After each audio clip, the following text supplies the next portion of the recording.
doy la bienvenida a nombre de Educación Ejecutiva de UTEC al Talk Leading Digital Collection, la perspectiva del C-Suite. El día de hoy nos acompañan unos panelistas y los dejo a continuación con Carlos Calderón, quien los va a presentar. Cualquier pregunta que puedan tener, por favor, la mandan a través del chat y al final se le da respuesta a dichas preguntas. Por favor, también terminando el webinar, les compartiremos una encuesta para que puedan dejarnos sus apreciaciones. Muy bien, dicho esto, lo dejo con Carlos. Carlos, buenos días.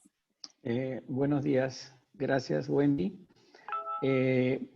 Un saludo especial para todos. Les doy la bienvenida en nombre de UTEC y de Leading Digital. Hoy día tenemos un conversatorio muy interesante a propósito de todo lo que está ocurriendo en el mundo empresarial, a propósito de este evento que nos ha obligado a todos a empezar a adaptarnos y por supuesto, con los efectos que ya sabemos que está trayendo en la economía, bueno, y en el resto de actividades que desarrollan los seres humanos. Sin duda, en la educación y en la banca, hoy escucharemos sin duda la versión de las personas quienes están liderando el trabajo en estos sectores, ¿no? Antes de presentar a los invitados, que son sin duda lo más importante el día de hoy, solo un minuto para cumplir con los protocolos. Les quiero dar la bienvenida también en nombre de Leading Digital, que es la iniciativa que se lanzó para la transformación corporativa desde UTEC hace algún tiempo ya, en el 2017. Fundamentalmente estamos hablando de... es una iniciativa que se ha diseñado por líderes, para líderes, ¿no? Establecida en el año 2017, impulsada por UTEC y los principales expertos y practitioners de este mundo de la transformación empresarial, cuyo propósito es acelerar la adopción de las nuevas formas de creación de valor. Y hemos estado, como les dije, trabajando con esta iniciativa, intentando ayudar a las empresas a comprender los fenómenos que están cambiando o redibujando las formas cómo se crea valor en sus diferentes industrias y negocios, además de abordar estos procesos que tienen una complejidad muy alta, facilitando con la ayuda de muchos otros expertos a nivel mundial. Y bueno, en ese propósito, digamos, consideramos en este periodo particularmente nuevo que nos ha impuesto COVID, compartir conocimiento por intermedio de los webinars. Ya tenemos algún tiempo haciendo estos espacios de aprendizaje y de reflexión. Hoy día, muy contentos de tener a Carlos Heren, quien es director ejecutivo de UTEC, y a Lucho Torres, que es Senior Vice President y además Head of Digital Banking de Scotiabank. La iniciativa que Scotia lanzó hace algún tiempo para ingresar, digamos, de lleno al mundo digital con los servicios financieros. Entonces, hoy día vamos a hablar de la coyuntura, de qué está pasando, cómo se está abordando este fenómeno y las perspectivas también hacia el futuro, conversando con Carlos y con Lucho Torres. Bienvenidos a los dos, un placer tenerlos aquí en nombre de UTEC y de Leading Digital. Y bueno, la idea de hoy es un conversatorio, así que vamos a soltar las primeras ideas, los primeros temas. Yo quisiera hacer como una pequeña introducción, básicamente para poner sobre la mesa las consecuencias de este evento, ¿no? Que sin duda nos está haciendo... Ya el mundo empresarial tenía mucha tarea, digamos, para adaptarse a un contexto que estaba imponiendo la evolución tecnológica, digamos, la aceleración tecnológica nos estaba imponiendo ya una tarea a la que hemos llamado transformación empresarial o transformación digital, y eso estaba sin duda generando un esfuerzo interesante, grandes inversiones, grandes esfuerzos, y ahora en medio de ese proceso, que digamos estaba todavía en una fase inicial, por decirlo de alguna manera, particularmente en el país, llega este evento que sin duda es una disrupción bastante más profunda bastante más veloz. La velocidad de esta disrupción es realmente algo sin precedentes, ¿no? Entonces, en ese contexto, la idea sería empezar a conversar cómo los agarró ustedes, cómo fue el momento inicial, ¿no?, donde llega esto, dónde los toma y en qué parte de su estrategia de negocio los agarra. Sin duda estábamos arrancando un año, así que debe haber sido algo distinto, además, en el sector, el sector financiero y en el sector de la educación. Carlos, Lucho, bienvenidos y les dejo esta mesa servida, digamos, para empezar a conversar. Los invitados tienen que ir primero, o sea que Lucho tiene que comenzar.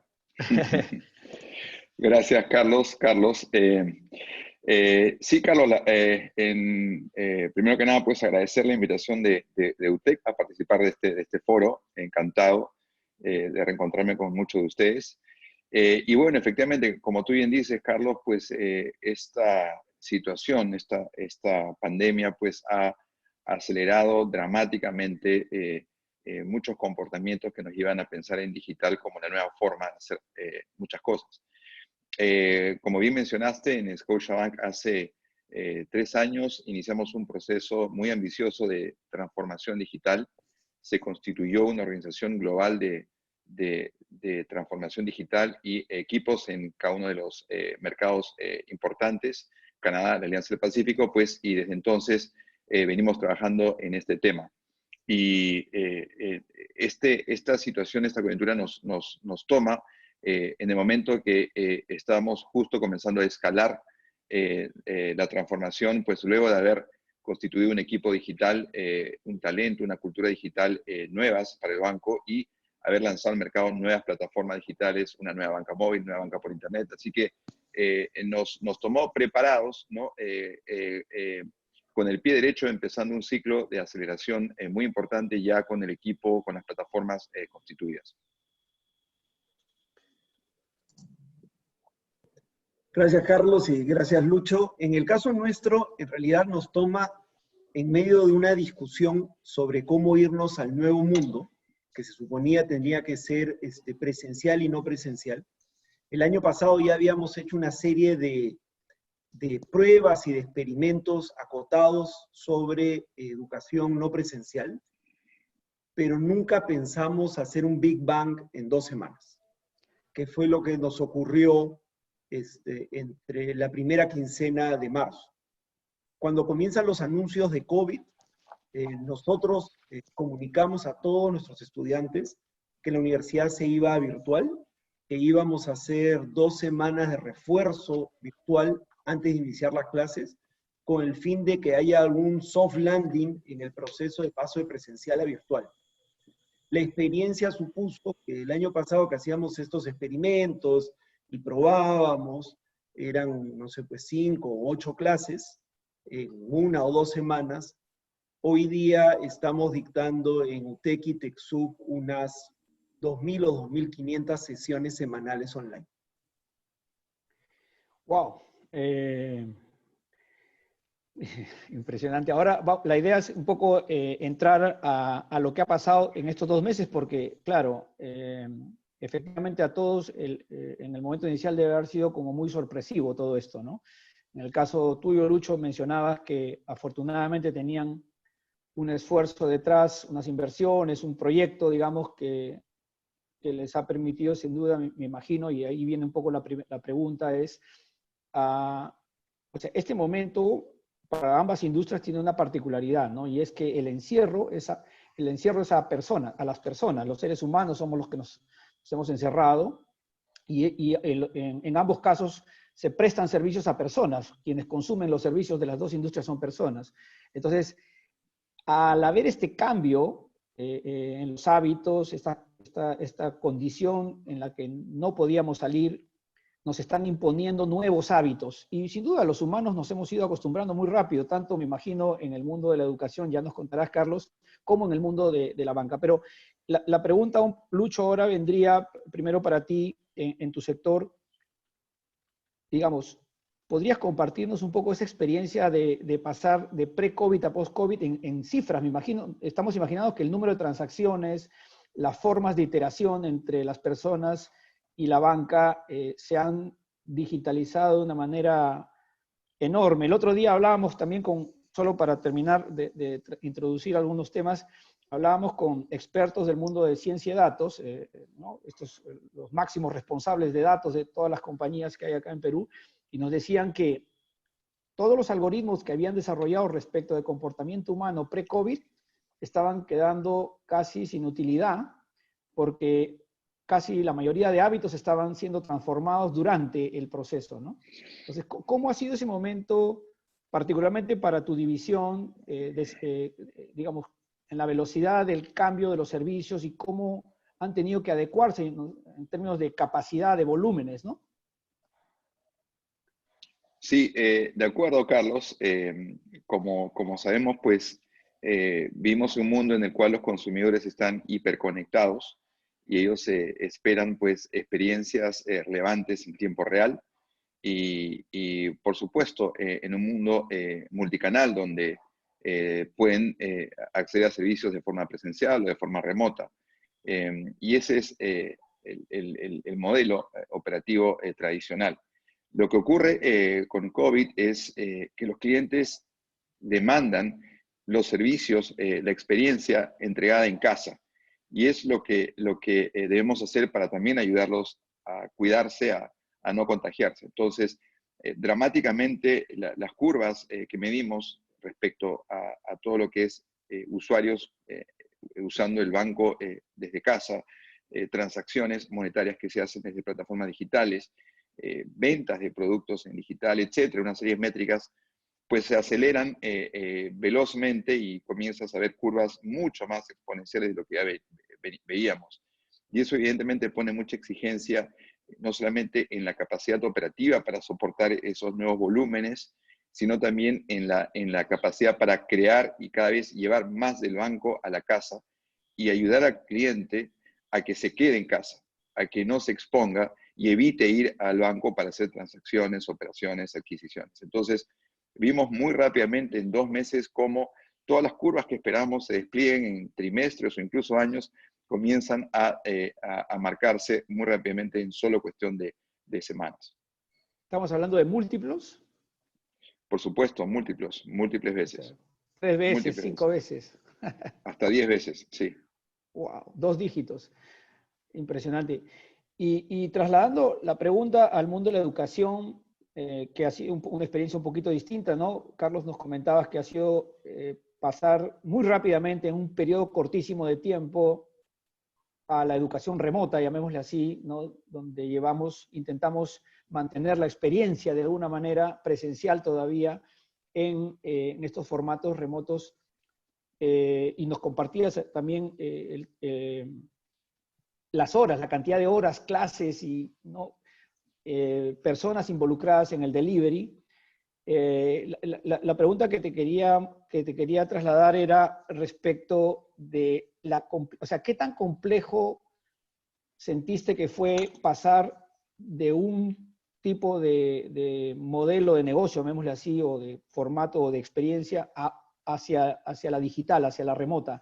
Fue muy complejo porque realmente se hizo bastante rápido, ¿no? En semanas, por exagerar, no más de 2 semanas, estabas del otro lado, 4 semanas. ¿Fue muy complejo o realmente más complejo era que el mercado estuviese listo para pasar a este formato remoto? Yo lo que creo que es decir, fue una experiencia que demandó muchísimo trabajo de profesores y de todo el equipo de tecnología para lograrlo, además de inversiones adicionales. Pero lo que ocurrió fue este típico tema de no opción. Era eso o no tener semestre. Y todas las partes querían semestre.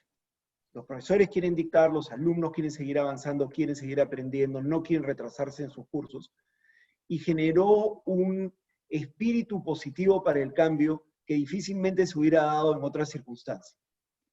Entonces, el paso además, a diferencia de otras actividades, por ejemplo, el banco, es que en este caso el 1 a 1 se mantiene de alguna forma, es decir, cada profesor sigue dictando su clase, y no tuviste que escalar un sistema que poseías a otra dimensión. sino tuviste que armar un sistema como de redes múltiples, donde simultáneamente muchos profesores dictan, y que transformaron además los espacios, que es algo que, claro, como la ola ha sido tan grande y nos ha empujado tan rápido, la reflexión todavía no se da de cómo una casa que funcionaba con una dinámica establecida se transformó en oficina, casa, encierro, todo simultáneamente. Profesores dictando desde sus casas, alumnos recibiendo la educación en sus casas. No es el modelo que uno diseña cuando se va online necesariamente. Cuando te vas a online, usas tú estudios de grabación propios, donde controlas mucho más las variables, donde puedes dar mucho más soporte en simultáneo. Y acá nunca hubo el tiempo para hacer eso, porque además rápidamente nos dijeron que los profesores, porque al principio nosotros pensamos que los profesores y nosotros podíamos ir a la universidad y los alumnos no. Entonces comenzamos a desarrollar el modelo para ser dictado con más recursos de la universidad y tuvimos que cambiar. Entonces creo que fue una experiencia, por eso te mencionaba Big Bang, pero además una experiencia de aprendizaje tremendamente importante para todos nuestros alumnos, porque nosotros venimos repitiendo en todos los foros que la tolerancia a la incertidumbre y la capacidad de adaptación son skills absolutamente necesarios en el siglo XXI. Bueno, hoy día todos están llevando una maestría en eso, ¿no?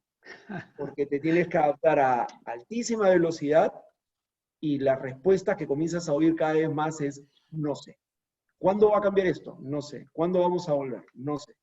Y te tienes que adaptar a esa incertidumbre que además, si lo ves como un sistema, uno se termina siempre moldeando incertidumbres controladas, ¿no? Su entorno, la ciudad, pero este es el mundo entero que juega en esta incertidumbre y que le añade mayor presión a la situación.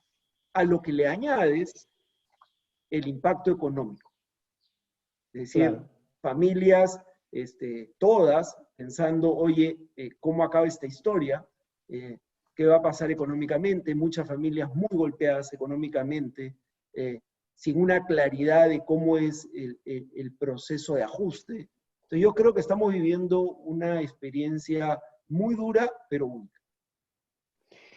Voy a aprovechar para hacer un pequeño paréntesis, invitando a todas las personas que están conectadas, que son más de 100, por favor, a que nos hagan llegar sus preguntas a través del chat. Con mucho gusto al final, o apenas vayan entrando, las vamos recogiendo, me comprometo a recogerlas y a transmitirlas. Y cierro el paréntesis y retomo la charla desde la perspectiva que comentaste, Carlos, pensando fundamentalmente en, o sea, lo que he leído en tu comentario, y déjame la posibilidad de equivocarme, es, esto parece haber sido una oportunidad. O sea, este Big Bang, o sea, no sé, es difícil que estén todas las cartas sobre la mesa, todos los involucrados, todos los stakeholders alineados con un propósito común. Es muy complejo. El típico rol de un CEO, que estar en el medio equilibrando todos los intereses, ¿no? Pero lo que sentí cuando mencionabas todo era que pareciera haber sido una oportunidad también para dar este paso que parecía inminente en algún momento. No sé si en la banca podamos hablar igual, pero me parece que en el sector de educación lo estoy leyendo como una oportunidad. En realidad la educación iba hacia ese mundo. Lo que más lo frenaba era la regulación. Había mucha regulación en contra de la no presencialidad, especialmente en Perú, que impedía avanzar más rápido por una visión de baja calidad en la no presencialidad. La enorme crisis que vivimos, en el caso de la educación, genera una oportunidad muy grande para quedarse con lo mejor de los dos mundos una vez que avancemos, que es lo mejor de la no presencialidad, lo mejor del online y lo mejor del presencial, que en realidad, en el caso de una universidad como la nuestra, son los laboratorios, los trabajos en equipo, la discusión en grupos pequeños con el profesor, la sociabilización en el desarrollo de ideas, pero hay otros temas que claramente pueden terminar siendo mucho más eficientes a través de medios online. Y cuando tú dices es una oportunidad, sin duda lo es, porque se bajó la regulación, se permitió avanzar, todo el sistema aprobó. Yo no creo que haya un regreso a 5 de marzo de 2020 después de esto, sino va a haber un intermedio entre esta bajada completa de regulación para poder operar y un nuevo equilibrio. Vale. Y Lucho, trasladando a tu industria esta inquietud, es decir, también, bueno, en tu caso, liderando toda la banca digital, me imagino que lo ves también como una oportunidad, o todavía, digamos, se ve más como una disrupción que está frenando las posibilidades de crecimiento del sector. No, Carlos, sin duda es una gran oportunidad. Tenemos encuestas, sabemos que en el Perú todavía una gran parte de peruanos no usaba digamos, un aplicativo para poder hacer banca.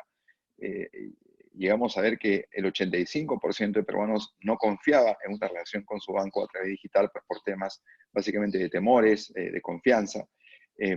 Pero esto está cambiando muy rápidamente, está ahí la fuerza detrás para que las personas pues tengan que quedarse en casa y por supuesto tengan que seguir haciendo su vida lo más normal posible.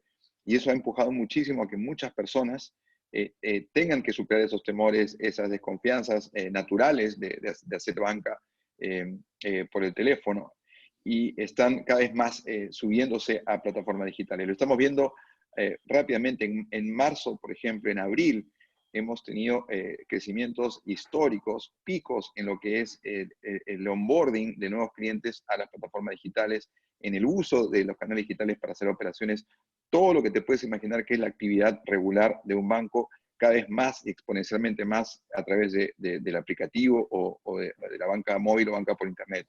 Así que esto lo que he hecho es, como comentaba hace un rato, es acelerar todo lo que es nuestro proceso natural de ir logrando más clientes, más operaciones en digital. Esto lo ha traído al presente violentamente.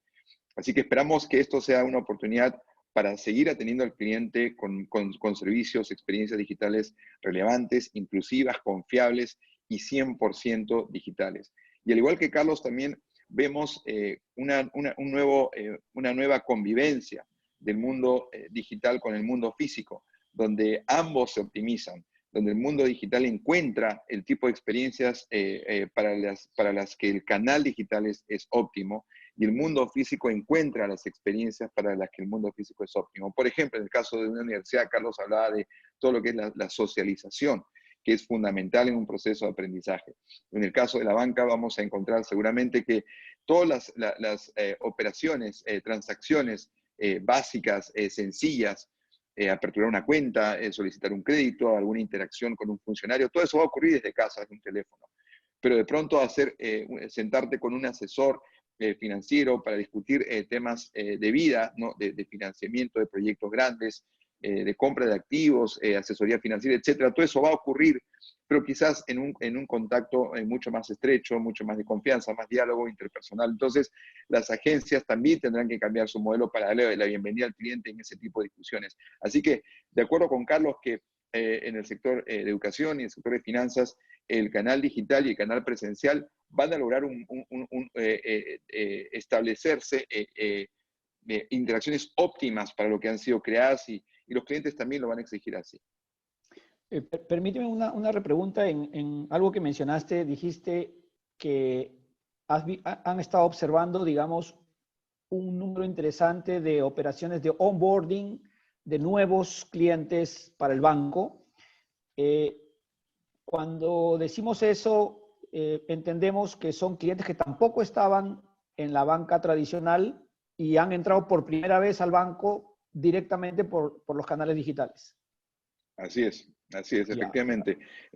Hablamos de clientes que ya eran clientes del banco y que usaban canales no digitales, y de pronto ahora lo comienzan a hacer, y de no clientes del banco que se hacen clientes nacen digitalmente, ¿no? De ambos tipos. Claro, digamos, y en el confinamiento, con lo cual, digamos, uno empieza a entender es que los seres humanos necesitamos alguna motivación, pero siempre vamos a poder hacer cosas nuevas, ¿no? Sí, realmente es impresionante. Y llevándolos un poquito, o sea, llevando esta conversación al terreno más de la estrategia de negocio, algo que discutimos ayer, ¿no? En la previa, esto es una oportunidad. En principio, me queda claro de ambos que lo están viendo como una oportunidad, que se aceleró lo que parecía que venía ya inminente y se han dado las condiciones.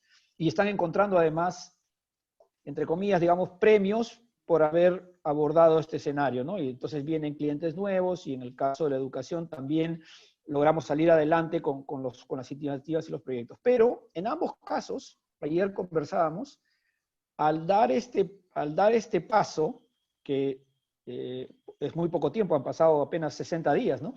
60 días, poquito más, 70 días, digamos, se están moviendo las placas tectónicas de las dos industrias y probablemente de muchas otras industrias, ¿no?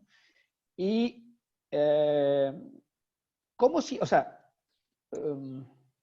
sienten que al dar este paso entran a un terreno donde hay otra dinámica competitiva, otros jugadores que han nacido de repente en el mundo digital y que ya venían haciendo educación, por ejemplo, remota, o en servicios financieros como las transferencias de dinero internacional, o inclusive hay bancos digitales que en fintech hay hasta préstamos, etcétera, etcétera. Es decir, al dar este paso y entrar en ese escenario, un escenario nuevo, un escenario, digamos, con una dinámica competitiva distinta, sienten que al entrar aquí entran a esta dinámica y van a tener que construir capabilities que hoy día probablemente no hay, o creen que vamos a regresar después de COVID, que tomará un año más, digamos, vamos a regresar a un escenario donde jugaba yo bien con mis capabilities preestablecidas.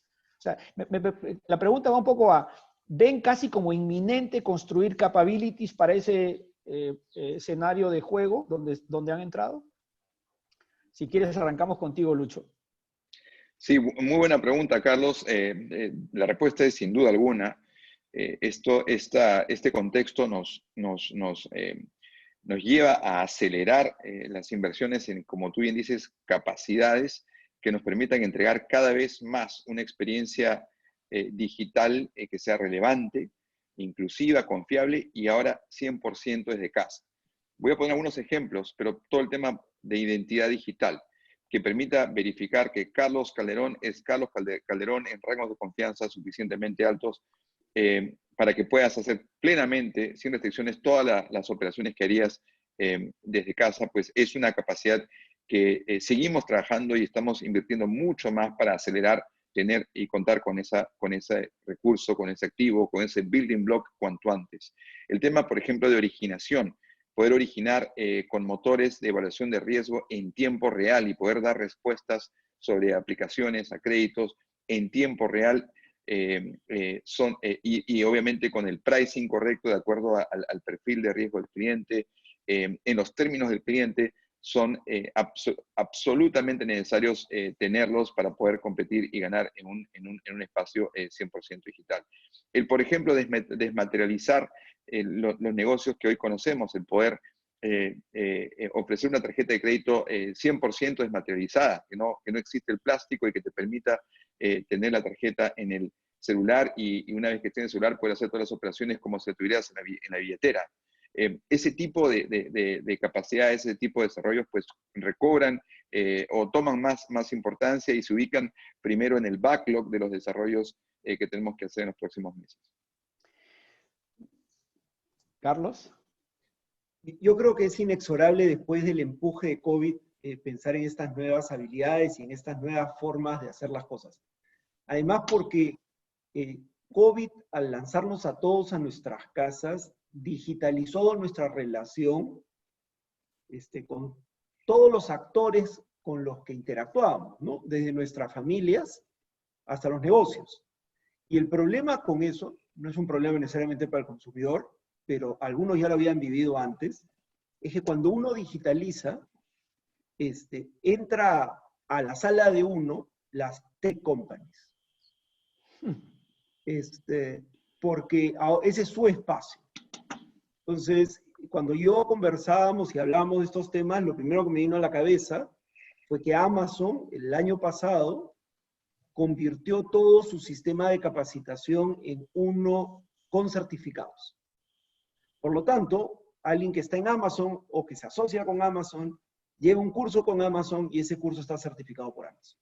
Y de pronto Amazon comienza a decir, oye, mis certificados van a competir con los tuyos. Pero además te vas a enfrentar a alguien que tiene un dominio absoluto del mundo tecnológico y digital.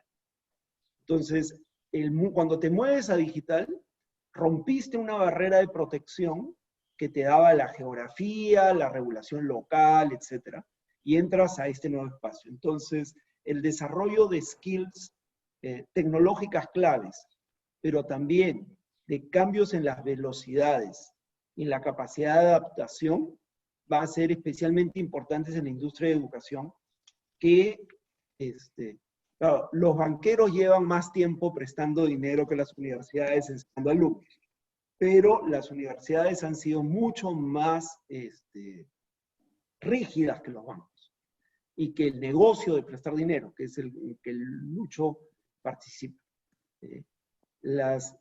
Yo recuerdo que cuando comenzaba todo este tema digital, hablando con el rector de una universidad, que es una universidad muy exitosa, me decía que yo estaba demasiado preocupado, que las universidades habían sobrevivido a la Revolución Francesa, que habían sobrevivido a la Revolución Industrial, y seguían ahí.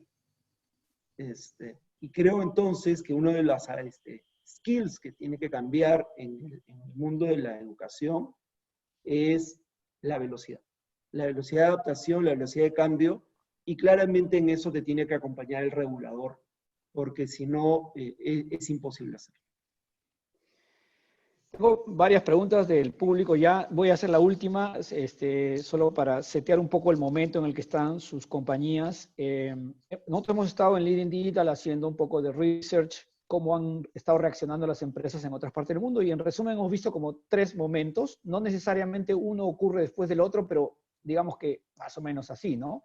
El primer momento es como que hubo un accidente y encendiste las luces, ¿no? O sea, ¿qué pasó acá? Primer momento, encender las luces, y es un momento donde fundamentalmente el enfoque está en el flujo de caja y en la gente. Básicamente no se habla de otro tema y se establece un comité de crisis, etcétera, etcétera. Segundo momento, empiezas a mirar qué está pasando con tus clientes, estableces la continuidad de negocio y continúa, digamos, ¿no? Te estás más enfocado un poco en el mercado, adaptas un poco tu operación y continúas. Y el tercero, que probablemente tenga más que ver con esta conversación que hemos tenido, por lo menos ahorita, es strategic pivot, ¿no? Se abre un espacio, en algún momento se abre un espacio y se habla de estrategia de negocio. La pregunta sería muy concretita, es si es que ya están en ese momento, ya se está discutiendo de estrategia, o todavía creen que eso va a llegar un poquito más adelante, después probablemente de que salgamos de la cuarentena. Es decir, a nivel de la estrategia de la compañía, ¿esa discusión sobre strategic pivot ya se dio o creen que se va a dar más adelante? Carlos, si quieres, arrancamos contigo. En nuestro caso es un poco la narración de lo que tú mencionas y que creo que nos pasó a todos, que es ante el tsunami, tus primeras preocupaciones son todo el equipo, la gente, los estudiantes, cómo hacemos, y luego te das cuenta claramente que vas a tener que navegar una crisis y comienzas todos tus procesos de ajuste. En nuestro caso incluyó inclusive pues mayor apoyo económico a los estudiantes, o sea, no solo la posibilidad de reducir el número de estudiantes, sino cómo los ayudábamos económicamente, cómo espiábamos los pagos, redujimos los pagos, las cuotas para apoyar a los alumnos en un momento difícil. Entonces, te concentras mucho en prepararte para el ajuste. Y nosotros hace una semana, inclusive cambiamos el set de reuniones. Esa semana pasamos de las típicas reuniones de estos comités de crisis a reuniones de mirando el futuro, porque si te quedas en el comité de crisis, no vas a poder aprovechar las oportunidades por un lado, y tampoco vas a poder en realidad pasar. Porque el comité de crisis te ayuda para ese momento. Y ahora lo que tenemos es una mirada de futuro en discusión. Es decir, ¿qué vamos a hacer distinto? ¿Cómo vamos a apalancarnos en este momento? ¿Qué cosas queremos seguir haciendo? ¿Qué cosas queremos dejar de hacer? Y hemos involucrado muchísimo a los estudiantes en este proceso, a través del equipo de representantes estudiantiles, delegados de carrera, etcétera, para hacerlos miembros de esta pensada. Entonces yo creo que este es el momento de... nos espera todo un año muy duro. Yo creo que lo peor no lo hemos vivido todavía, vienen en los próximos 2-3 meses, pero es más predecible en términos de lo que crees que te va a suceder. Entonces este ya es momento de pensar en el futuro y además de motivar al equipo en no solo mirar el presente, sino ese futuro que hace que un presente tan duro sea soportable. Lucho. Sí, muy bien, Carlos. Tú al enmarcar esta secuencia, creo que le has dado al clavo en los momentos distintos, de acuerdo con eso. En nuestro caso, lo primero ha sido y sigue siendo nuestra gente, nuestros colaboradores en todas sus capacidades. Te puedes imaginar los miles de Scotiabankers que tenemos desplegadas en las agencias, que tienen que estar interactuando con los clientes. Los servicios financieros son servicios básicos que deben continuar. Todos los procesos operativos que son claves, críticos, mantener la continuidad operativa de esos procesos. Desde el punto de vista de plataformas tecnológicas, fue muy rápida la reacción en poder, en cuestión de días, 2 semanas, recuerdo, máximo para fines de marzo, ya teníamos el doble, el triple de capacidad de cómputo, de capacidad de almacenamiento, reforzando nuestros data centers y servicios que ni siquiera están en el Perú, están fuera. Muy rápidamente prepararnos para, como dice Carlos, ese tsunami. Y luego pensar en nuestros clientes, porque evidentemente estamos, como Carlos mencionó, en un cambio, en un contexto de mucho desafío a la actividad económica del país y a miles de personas, miles de clientes, empresas que necesitan ayuda en estos momentos para salir adelante. Entonces iniciamos un esfuerzo muy grande de reprogramación de créditos para ayudarlos a poder salir adelante y que hoy en día representa también un desafío el poder tener capacidades que nos permitan seguir trabajando con estos clientes para acompañarlos en sus necesidades que evidentemente no son de corto plazo, sino seguramente de mediano o largo plazo. Del mismo modo, una vez que terminamos el poder cuidar a nuestra gente, cuidar a nuestros clientes, iniciamos ya desde abril, desde la segunda quincena de abril, iniciamos un proceso justamente de revisión de nuestra estrategia de negocios. En el banco tenemos una estrategia que ha sido consistente a lo largo de los años. Tenemos una corona estratégica de la cual se desprenden 10 grandes iniciativas que se mantienen, la estrategia, la corona se mantiene intacta, digital es una de ellas, y hemos hecho el ejercicio con todo el comité ejecutivo y los líderes del banco de ir haciendo ajustes a esas estrategias en los diferentes temas, en el tema de nuestros clientes, de nuestro mix de negocios, digital, optimización de nuestras estructuras, servicios, etc. Entonces, en esa línea hemos hecho ajustes y hemos, como comenté hace un instante, hemos determinado que hay ciertas cosas que tenemos que hacer más rápido, hay ciertas cosas que tenemos que comenzar a hacer y hay ciertas cosas que el momento pues, nos permite despriorizar.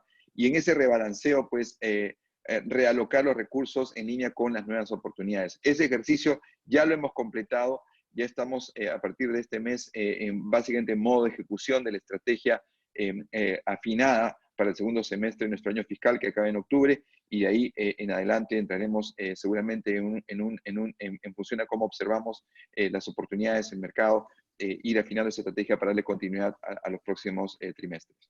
Ya estamos en ese proceso, Carlos. Interesante, sí, interesante. Y efectivamente importante también darle espacio a la estrategia, ¿no? Porque realmente, efectivamente, la coyuntura ha sido un tsunami, literalmente, ¿no? Surfear un tsunami no es algo sencillo, así que, no. Bien, ahora voy a entrar un ratito a recoger las preguntas que están llegando del público, cosa que así vamos pimponeando con ellos también. Esta es para Carlos Geren, dice, la voy a leer literal, dice, dado este nuevo contexto en la industria de educación, ¿qué componentes de la cadena de valor van a cambiar radicalmente? Partners especializados, ¿en qué elementos de la cadena de valor de la educación sugieres que se exploren oportunidades, ¿no? Fundamentalmente, ¿en qué parte de la cadena de valor van a haber cambios radicales? Esa es la pregunta. Carlos. Yo lo que creo es que vamos a ver una muchísima mayor participación de las empresas, en especial, van a comenzar las tech, porque se sienten más a gusto en este mundo, pero vamos a ver a una serie de empresas comenzar a participar más activamente en educación. Hablas, por ejemplo, de las tech, como por ejemplo, algunos nombres. Es decir, tú ya lo veías antes en techs de tipo programación, todas las que tienen los Microsoft del mundo, los Intels del mundo, los Ciscos del mundo, todos ellos ya participaban activamente en generar certificaciones y acompañar a las instituciones educativas en la formación de personas. Yo lo que creo es que vamos a ver más de eso. Creo que además el monopolio del conocimiento se rompió hace años y cuando se volvió gratis por Internet, terminó con eso. Es decir, si uno regresa un poco al diseño, si uno mira el diseño de colegios y universidades, es un diseño de la revolución industrial. Y sazonado con la creación de naciones a fines del siglo XIX. Es generar grupos que tengan un conocimiento estandarizado, que compartan un concepto de nación y que puedan estar listos a defenderlo desde donde estén. ¿Ok? Y lo otro, y muchos hogares lo viven hoy, fue también una manera de poder permitir a los padres ir a trabajar. Porque los niños podían ir a un lugar y quedarse ahí. Entonces, hay un proceso de quiebre en toda esta mirada de cómo fue diseñado el sistema. Y lo primero que creo que cambia es esta idea del conocimiento, de quién, si uno va a una institución educativa a ganar conocimiento o a aprender en un sentido más amplio, que incluye experimentación, proyectos, trabajo con otras personas, conectarse con distintas organizaciones, no necesariamente la académica, o va a ser lo que nosotros podemos recordar de nuestros tiempos, alguien parado al frente repitiendo lo que dice un libro para que nosotros lo copiemos en un cuaderno, lo cual es absolutamente ineficiente desde cualquiera diría que es un proceso ineficiente. Entonces, en la pregunta de qué va a cambiar, creo que la idea de cómo se provee conocimiento va a cambiar. Creo que va a cambiar significativamente la participación de nuevos actores en la educación. Y lo tercero, creo, a Claudia Muñoz Nájera me le va a encantar esto, va a cambiar en los tiempos. O sea, si tú te fueras hoy día y dijeras, vamos a diseñar cómo los jóvenes se van a incorporar al mundo laboral aprendiendo una profesión, difícilmente los encerraría 5 años sin hacer otra cosa. Es decir, oye, voy a encerrar 5 años y luego salgo. Alguien alguna vez le escuché decir, eso es como que si en una reunión de cuarentones le preguntas a alguien, oye, tú eres deportista, y te dice, a los 26 corrí la maratón. Esa no fue mi pregunta, si tú eras deportista. Entonces creo que se viene un sistema mucho más de lifelong learning, que es, tengo que aprender toda mi vida, yo no puedo regresar a encerrarme 6 meses en un lugar. ¿Cómo me vas a solucionar eso? Y si me vas a encerrar tanto tiempo al principio. Creo que esas preguntas van a surgir en la discusión. Vale, excelente. Lucho, también hay una pregunta para ti. Bueno, hay varias preguntas, estoy picando algunas. Dice aquí, Lucho, ¿el crecimiento del canal digital se ha dado por clientes actuales o por la captura de nuevos clientes que eran ya del banco, digamos, tradicional? ¿El gobierno abrió este contexto como una oportunidad de bancarización, lo afirma, ¿no? Y la pregunta sería, ¿cómo están articulando los esfuerzos en esa línea, ¿no? Con el regulador o con el gobierno sobre incrementar o acelerar la bancarización? Una pregunta amplia. La primera ha estado más vinculada a los canales digitales, ¿no? Por dónde, o sea, si eran nuevos clientes o eran clientes del banco tradicional. Sí, y lo comentamos hace unos minutos. El crecimiento se ha dado por clientes nuestros que usaban canales presenciales, iban a la agencia, el ATM, el contact center, y ahora, evidentemente, ante la necesidad de cuidarse, quedarse en casa, pues han tenido que superar temores y tener que comenzar a hacer banca por internet, banca desde el teléfono. Eso ha crecido muchísimo. También ha crecido muchísimo clientes que o no clientes que se han hecho clientes justamente, han nacido digitales justamente por necesidad de abrir una primera cuenta, por ejemplo, para recibir los fondos de las AFPs y rápidamente disponer de esos beneficios. La segunda pregunta es, hemos venido trabajando muy de cerca con el resto de bancos, con el regulador para tratar de crear los escenarios que nos permitan acelerar la digitalización del país, la reducción del cash, somos un país que todavía tiene mucho cash, la creación de medios de pago digitales que permitan justamente reducir ese cash, y seguimos trabajando como industria y con los reguladores y actores relevantes para poder facilitar justamente esa digitalización. Y pongo como ejemplo, venimos trabajando muy de cerca en temas, por ejemplo, de identidad digital. Es súper importante el poder reconocer a una persona de forma remota para poder iniciar una relación plena y tengamos Eso es background check, esa ¿no? seguridad. ¿Se le llama background check? No solo background check, sino es el poder contar con servicios de la RENIEC para poder decir que no, Carlos Calderón es Carlos Calderón, con niveles de confianza, pues que no solamente el regulador acepta, sino también, por ejemplo, en el caso de Scotiabank, tenemos estándares de lo que es estándares de protección de lavado de activos, lo que es Know Your Client, que son pues estándares de clase mundial que nos permitan iniciar con confianza una relación de forma remota. Otro ejemplo es todo el tema de medios de pago, que como ustedes deben conocer, hay una iniciativa Cross Industry que la hemos venido liderando junto con el BBV y con Interbank, en lo que es pago de persona a persona, lo que es Plin, que ya estamos a punto de llegar al 1 millón de usuarios registrados y que nos permite básicamente digitalizar esos pagos de persona a persona que antes se habían dado de pronto en cash, hacerlos de manera digital. Dos ejemplos de esfuerzos que venimos avanzando como industria y como sector junto con el regulador para poder ir creando un escenario mucho más digital y que lo que hoy se hace en físico se haga en digital y quienes hoy no participan de la banca nazcan digitalmente en la industria. Excelente. Una última pregunta del público para ambos y luego pasamos al cierre. Este es para Carlos Geren, dice, aún hay desconfianza sobre la experiencia de los servicios digitales en general, dice, no en la educación, sino en general. Y en la educación probablemente se haya visto reflejado en algunas tasas de abandono, reducción de matrículas. Básicamente me estoy imaginando las condiciones que un alumno podría tener en casa para tener jornadas educativas, ¿no? De repente no están todas y a veces eso produce los abandonos. La pregunta es si hay alianzas entre las diversas universidades para impulsar un cambio de mindset de la población hacia lo virtual. Es decir, aparentemente lo que estoy entendiendo es como si hay alguna iniciativa del gremio universitario para evangelizar, llamemos así, a la población sobre estas nuevas formas de educación. O del gobierno, tal vez.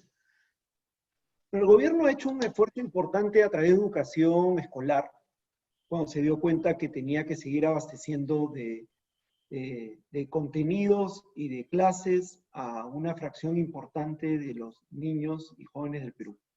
En el caso de las universidades públicas, la mayoría está recién por comenzar virtualmente, por lo tanto no ha habido un empuje desde ese lado. Yo te diría que las privadas no es que hayan consensuado un mensaje hacia toda la ciudadanía sobre lo que significa virtual. Más que desconfianza, lo que encuentras en el tema virtual es este paso repentino y experiencias que son válidas. Por ejemplo, oye, ¿qué pasa si durante mi examen se cae internet? ¿No? La ansiedad del grupo aumenta significativamente porque siente que hay un elemento que no controla versus cuando iba a la universidad sentaba en una carpeta y daba el examen. Entonces, lo que yo creo que nosotros tenemos que trabajar con los alumnos es justamente cómo estos puntos de dolor o de ansiedad o de problemas son solucionados de la mejor manera posible. El otro tema es cómo los ayudamos a tener todos los equipos necesarios para poder tener una experiencia de aprendizaje utilizando tecnologías digitales positivas. Y acá una de mis preocupaciones es que lo digital no terminó ecualizando la sociedad, sino dividiéndola más. Cuando tú haces encuestas en todo el mundo sobre este paso a lo digital, te das cuenta que el grupo de mayores recursos es el que mejor le está pasando. Y por lo tanto la brecha en el proceso de aprendizaje entre los que tienen más recursos y menos recursos se amplía, por lo tanto la diferencia entre los dos grupos se amplía y la inequidad se amplía. Y eso no es sostenible en una sociedad. Entonces, el gran sueño que había alrededor pues, de todo lo digital era, oye, esto va a permitir ecualizar de alguna manera. Hasta hoy eso no necesariamente ha ocurrido y creo que tenemos un trabajo pendiente para lograr. Ok, han entrado como 10 preguntas, voy a sintetizar en una más a Lucho para terminar esta ronda y entramos a la parte final. Lucho, se trata de la velocidad de la innovación, ¿no? Obviamente la vicepresidencia que lideras refleja claramente la intención del banco y de la institución de acelerar la innovación, ¿no? Y por eso crean una división y además el enfoque es de negocio, clarísimamente. No es solo innovación, sino que además se definen como un modelo de negocio, ¿no? Banca digital de Scotiabank. La pregunta es si la velocidad de innovación que están teniendo internamente comparado con la velocidad de innovación que está exigiendo el mercado y particularmente este cambio, ¿están calibradas o tú crees que hacia un futuro ves como la posibilidad de tercerizar, digamos, entre comillas, la palabra no es tercerizar, Open Innovation, llamémoslo así? ¿Tú ves la posibilidad de que la innovación se abra dentro del banco hacia apoyarse en terceros y codiseñar esa innovación de manera interna y externa? La pregunta va un poco por ahí, ¿no? Sobre la innovación abierta y la velocidad, sobre todo la velocidad que está exigiendo la innovación en estos tiempos. Sí, muy buena pregunta, Carlos, y sin duda, y esto es una discusión que está ocurriendo en estos momentos desde el punto de vista de la necesidad de acelerar ¿no? la transformación digital, el impacto de lo digital en el cliente, en el negocio. Y qué tan preparados estamos para pisar aún a más velocidad. Y como ejemplo, te puedo contar que la inversión en digital del segundo semestre de este año fiscal nuestro va a ser probablemente 40% más que la del primer semestre. Es decir, estamos hablando de una apuesta, ¿no? Un double down en las capacidades digitales para poder tener aún incluso mucho más impacto. Y no solamente es a nivel de velocidad de inversión, sino de poder entender mejor al cliente. Y aquí quiero destacar el tema de lo que es la analítica, ¿no? Los datos y la analítica para poder entender al cliente en este nuevo entorno, porque muchas de sus necesidades están cambiando. Ya no podemos decir que el cliente de mayo es mismo al cliente de febrero. Hay muchos nuevos clientes que por primera vez entran al mundo digital en la banca, o clientes que de pronto ya cambian sus hábitos y esperan cosas nuevas. Y esperan cosas nuevas porque vivir en un mundo digital, como Carlos lo comentaba, es vivir en un mundo donde los estándares de servicio no son los locales. El icono de Scotiabank en el teléfono de ustedes está al costado del icono de Spotify, al costado del icono de Amazon, está al costado del icono de Uber, y el cliente no va a esperar porque aprieta en un icono de un banco un servicio distinto, donde el servicio no es personalizado, donde el servicio no es relevante, no es oportuno. Entonces, nos exige mucho a entender al cliente, a poder anticipar esa necesidad y poder ofrecer una experiencia relevante y obviamente segura, muy segura. Entonces, todo eso implica un conocimiento muy rápido, muy, digamos, hasta predictivo sobre lo que el cliente necesita y acomodar nuestra propuesta de valor y modelo de negocio a esa nueva expectativa. Y entrando al segundo punto, sin duda, y a mí personalmente me encanta la conectividad que hay con el ecosistema de innovación y emprendimiento, y en Scotiabank tenemos una capacidad muy importante desplegada desde Toronto para poder interactuar con emprendimientos en la región, en el mundo, que nos permitan acelerar ese proceso de innovación. Y tenemos muchas historias de haber incorporado, trabajado con startups, fintechs, ¿no?, que nos han ayudado a resolver problemas puntuales en nuestra cadena de valor. Y evidentemente, dada la coyuntura, dada la velocidad que tenemos que tomar y la escala del impacto digital, vamos a tener que también pasar mucho más tiempo explorando esas oportunidades de alianza y de trabajo con aliados, con fintechs, con jugadores relevantes del sistema. Qué bueno. Súper interesante. No puedo terminar sin hacerles una pregunta que, si no, Claudita me va a jalar las orejas. Pero tiene que ver que en verdad tienen toda la razón. Al final todos somos seres humanos y al final tenemos también nuestra propia transformación, si quieren verlo así. Y la pregunta es, ¿cómo han estado manejando el estrés en este periodo tan buca al cuadrado, digamos, donde la incertidumbre, es decir, es muy complejo mirar qué va a pasar en 30 días o en 60, ¿no? Hay muchas cosas cambiando. ¿Cómo los ha afectado y cómo lo están manejando? Personalmente, ¿no? Lucho, si quieres, dale tú primero y cerramos con Carlos. Sí, gracias por la pregunta. Definitivamente este modo y Carlos mencionaba esto al comienzo, modo de trabajar en casa, es mucho más exigente. Yo he dejado de hablar de work-life balance por work-life rhythms, ¿no? Creo que es un tema de ritmos, de disciplina, lo que nos va a permitir hacer las cosas bien. Estar en casa y hacerlo bien, estar en el trabajo y hacerlo bien. Mucho más desafiante cuando pues se tienen niños en casa, cuando se tienen personas adultas en casa que hay que cuidar. Realmente a mí personalmente ha sido un gran desafío poder acomodar. Pero sin duda pues hay que hacerlo y hay que hacerlo cada vez mejor. Entonces me gusta y trato de siempre tener mejor disciplina en el manejo de los ritmos, tratar de los fines de semana desconectarme si se puede y tratar como siempre pues de definir muy bien ese espacio de casa y ese espacio de trabajo que es muy difícil. Es mucho más fácil decir me voy a trabajar y luego me voy a la casa que todo ocurre en el mismo lugar. Entonces, para mí la clave es el poder desaprender la forma como se hacían las cosas y aprender una nueva forma de vivir y ser productivo y ser feliz en este nuevo escenario. Gracias, Lucho. Carlos, coméntanos tu experiencia. Yo creo que ha sido para todos pues, una experiencia enriquecedora en lo personal por el crecimiento que supone una crisis como esta, te obliga a mirar las cosas distintas. Pero es lo que dice Lucho, de pronto esto se vuelve un continuo. Y sobre todo al inicio, del comienzo de la crisis, el continuo era como 24/7. Y tú siempre podías seguir ahí, en ese continuo, porque no había una restricción geográfica. Estabas siempre ubicado en el mismo lugar. Y luego te comenzabas a dar cuenta además que las reuniones las comenzabas a volver más eficientes, pero se comenzaban a deshumanizar un poco las reuniones. Se pierde todo ese contacto que te permite construir en los tiempos difíciles.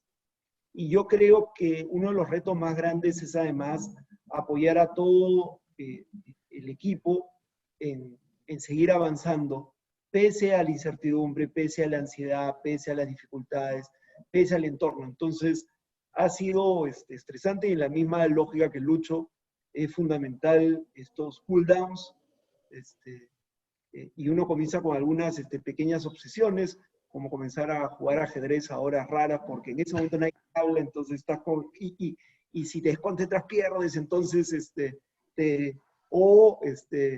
buscar algún tipo de deporte indoor que te permita Compensar. compensar un poco el tema, pero son tiempos complejos.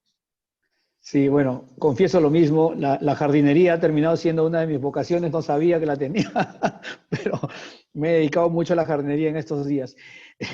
Muchísimas gracias a ambos, un placer enorme haberlos tenido en nombre de Claudia, de Julio Noriega, Claudia Muñoz Nájar, Julio Noriega míos y de Leading Digital y de UTEC. Muchísimas gracias por su tiempo, por compartir todo su conocimiento, su experiencia, creo que es muy valioso ahora mismo, ¿no? Compartirla. Hay mucha gente que nos está escuchando y estoy seguro que valoran a los que han participado con las preguntas, a todos los que han asistido también, muchísimas gracias.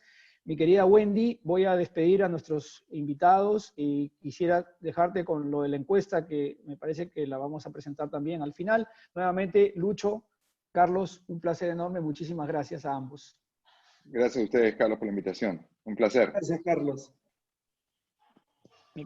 Hasta pronto con todos. Wendy, adelante, por favor. Muchas gracias a todos. Muchas gracias, Carlos. Efectivamente, ahora vamos a compartirles, por favor, una encuesta a la cual les agradeceremos puedan responder y nos vemos en una siguiente oportunidad. Que tengan un feliz día.